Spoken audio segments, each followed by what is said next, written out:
Lamun diri loba sibuk ningali kakurangan batur, maka bakal hese ningali kakurangan diri nyalira.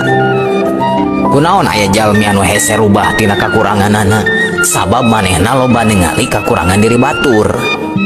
Si eta mah salah, si eta mah ngaco, si eta mah pelit, si eta mah loba omong, si eta mah teu sopan. Terus kesalahan batur anu katinggalinana teh. Lamun jalmi geus kitu maka bakal hese ningali kakurangan dirina. Lamun jalma geus teu bisa ningali kakurangan dirina, pasti hese kana rubahna.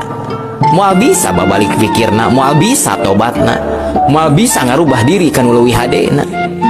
Lamun manehna teu bisa ngarubah dirina, hese ngarubah diri batur kalituna. Jeung bakal hese we majuna monoton, da teu aya perubahan kanu leuwih hade.